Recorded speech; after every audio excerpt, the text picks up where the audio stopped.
Bonjour à tous et bienvenue pour cette nouvelle vidéo sur les bons étudiants. Aujourd'hui, nous allons voir comment trouver l'équilibre en monopole. Donc, nous avons déjà fait une vidéo assez longue sur ce sujet, mais ici, ce sera un cas un peu plus simple, entre guillemets, mais qui va souvent le plus revenir. Donc, c'est un cas qu'il faut avoir absolument maîtrisé parce que c'est pas très compliqué, vous allez voir quand on va le faire. Le but de cet exercice, c'est vraiment de trouver le prix d'équilibre, la quantité d'équilibre et enfin le profit d'équilibre. Donc le profit du monopoleur. Donc ce sera trois petits calculs. Vous allez voir que lorsqu'on aura fait le premier, le reste, ce sera juste des calculs qui vont être plutôt simples. La chose la plus compliquée, on va dire ici, c'est de trouver la quantité d'équilibre. Une fois qu'on l'a trouvé, le reste, vous allez voir, ça sera plutôt simple. Donc j'ai offert un petit plan ici. Et ce sera toujours comme ça si vous avez ces informations-là. Après, si vous avez d'autres informations, ça peut arriver, ce sera un autre plan. Mais dans ce cas-là, si on vous donne la quantité demandée et le coût total du monopoleur, la première chose dans votre tête, c'est savoir qu'il faut trouver la quantité d'équilibre. Ensuite, on trouve le prix d'équilibre. Et on calcule, enfin, profit d'équilibre. D'accord? Donc ça, c'est vraiment les trois étapes. La chose absolument à savoir, c'est que je vous avais dit qu'on... Là, de ce côté, je mets un peu, on va dire, une sorte de mini-cours. Je vous avais dit qu'en CPP, à l'équilibre, on a CM égale P. En monopole, donc c'est ce qui nous intéresse nous, on a CM égale recette marginale. Coût marginal égale recette marginale. Donc déjà ça, il faut l'écrire dans votre feuille pour savoir, pour que votre examinateur, il voit que vous connaissez cette relation. Donc vous devez écrire que à l'équilibre, on a recette marginale égale coût marginal. Donc là, ce qu'il nous faut en fait, c'est égaliser ces deux choses. Les deux, pour l'instant, on les a pas. Bon, le coût marginal, il est plutôt simple à calculer puisque c'est la dérivée du coût total. Donc, je dis que coût marginal égale dérivée du coût total par rapport à Q. Donc, le coût marginal, il est égal à quoi? Je dérive ça par rapport à Q. Donc, Q au carré, quand je dérive, ça fait 2Q. Et 50Q, quand je dérive, ça fait 50.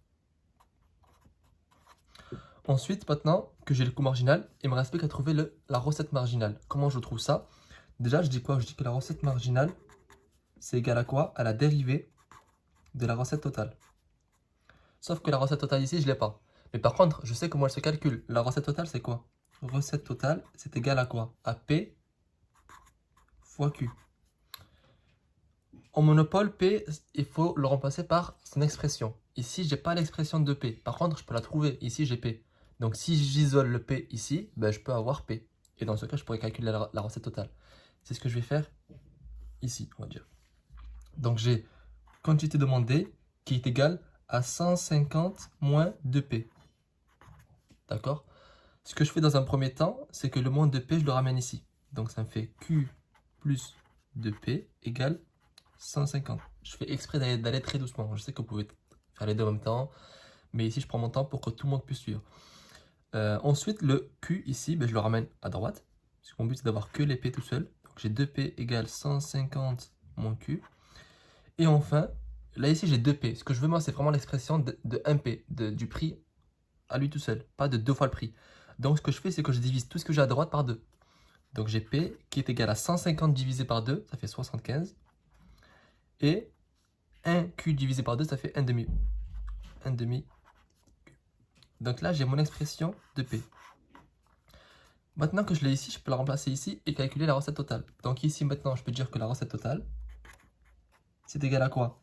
À 75 moins 1 demi Q fois Q. Ça, c'est pour calculer la recette totale. Donc ça, je développe. C'est très simple à développer. Vous allez voir. 75 fois Q, ça fait 75Q. Moins 1 demi Q fois Q, ça fait moins 1 demi Q au carré. Donc maintenant, j'ai ma recette totale. Moi, ce que je veux, c'est pas la recette totale. Ce que je veux, moi, c'est ma recette marginale. Donc j'ai plus qu'à dériver ça. Donc ma recette marginale, elle est égale à quoi? Je dérive ça par rapport à Q. 75Q, quand je dérive, ça fait 75. Et moins 1 demi Q au carré, quand je dérive ça, le 2 passe devant. Donc ça me fait moins Q en fait. Ça va faire moins 1Q. Mais moins 1Q, c'est moins Q. On est d'accord. C'est comme si il y avait un 1 devant. Donc là, j'ai ma recette marginale. J'ai mon coût marginal. Ben, je peux les égaliser. Ici, je peux écrire. Bon, je suis très mal organisé, mais on va dire que ici, je peux écrire que CM égale RM à l'équilibre. Que maintenant, CM, c'est 2Q plus 50. Et que RM, c'est égal à 75 moins Q. Ce que je fais ici, c'est très simple. Il faut que les Q aillent d'un côté et que les nombres aillent d'un autre. Mon but est d'avoir Q égale quelque chose. Et ce sera un nombre, vous allez voir. Donc pour ça, c'est très simple. Le moins Q ici, je le ramène de ce côté. Ça me fait plus Q. Donc 2Q plus Q, ça fait 3Q. Et ici, j'ai 75. Et ici, il me reste encore plus 50. Mais le plus 50, je le ramène de ce côté. Ça me fera moins 50. Donc 3Q égale 75 moins 50. Donc en gros, j'ai 3Q égale à 25. On est d'accord? Jusqu'ici, je pense que vous pouvez... C'est pas très compliqué. Ensuite, j'ai Q égale à 25 divisé par 3. Donc vous avez 25 divisé par 3 qui est égal à Q. Donc ça fait un peu plus de 8. Nous, on va arrondir Q égale à 8. D'accord? 8 fois 3, ça fait 24. Donc on n'est pas très loin, on va dire. C'est juste pour après avoir une valeur assez sans virgule. Après un examen, si vous avez la calculatrice, ça ne pose pas de problème. Donc vous avez trouvé la quantité d'équilibre qui est égale à 8. Maintenant, dans ma to-do list, on va dire, la deuxième étape, c'est de trouver le prix. Et le prix, bah, maintenant que j'ai la quantité, il va être très simple à trouver, parce que l'expression de P, donc du prix, c'est ça. Mais si vous avez déjà Q, bah, je pouvais calculer, il suffit juste de remplacer le Q par 8. Donc je calcule mon P. P est égal à 75 moins 1 demi fois 8. Moins 1 demi fois 8, ça fait moins 4. 75 moins 4, ça fait 71. Donc le prix d'équilibre, il est égal à 71. Voilà. Donc je répète un peu ce qu'on a fait depuis le début pour que vous puissiez comprendre. On sait qu'à l'équilibre, on a recette marginale égale coût marginal. D'accord? En monopole. Le coût marginal, c'est la dérivée du coût total. Donc je dérive le coût total pour avoir mon coût marginal. C'est bon, je l'ai. Maintenant, il me faut la recette marginale. La recette marginale, elle-même, c'est la dérivée de la recette totale. La recette totale, je ne l'ai pas, donc il faut que je la calcule. Je sais que la recette totale, bah, c'est en fait l'ensemble des recettes que fait l'entreprise. Donc c'est P, le prix, fois les quantités qu'elle vend. P fois Q. En monopole, P, c'est pas un nombre, on ne l'a pas donné. Donc il faut avoir son expression.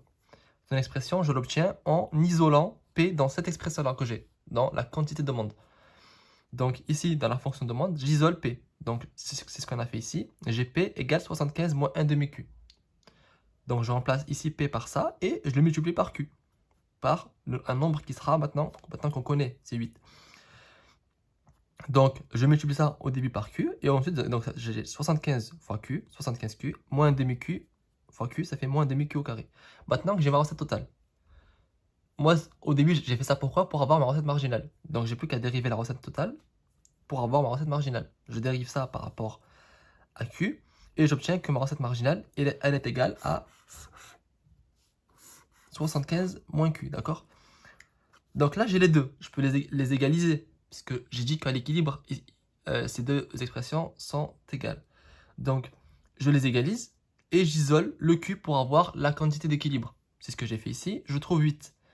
Ensuite, maintenant que j'ai ma quantité d'équilibre, ben, je veux trouver le prix d'équilibre. Le prix d'équilibre, je peux le trouver parce que j'ai l'expression de P et il manque que le Q. Mais le Q, je viens juste de le trouver. Donc, je le mets à l'intérieur pour trouver P. Et maintenant que j'ai P et j'ai Q, je peux calculer quoi? Le profit. Donc, qu'est-ce que je vais faire? Ben, juste ici, on s'en va, pas de gaspillage. J'ai profit égal à quoi? À P fois Q moins coût total. Qui est égal à quoi donc? 71 fois 8 moins Q au carré, ça fait 8 au carré. C'est la quantité d'équilibre. Plus 50 fois 8. Donc 8 fois 70, ça fait normalement 560. 568, si je ne me trompe pas. Ici, j'ai moins quoi? 8 au carré, ça fait 64. 64 plus 400, ça fait 464. Et donc, grosso modo, ici, on a un profit qui est égal à 104. J'ai fait ça absolument de tête, donc si il y a une erreur, vous me l'écrivez en commentaire, mais j'espère qu'il n'y en a pas. En tout cas, voilà, ça c'est comment on résout ce genre de problème. Donc, comme vous pouvez le voir ici, vous avez des étapes. Je vous ai réexpliqué un peu comment on avait fait tout ça, en fait, comment on trouve la quantité d'équilibre, le prix et le profit, comment on le calcule. C'est plutôt simple.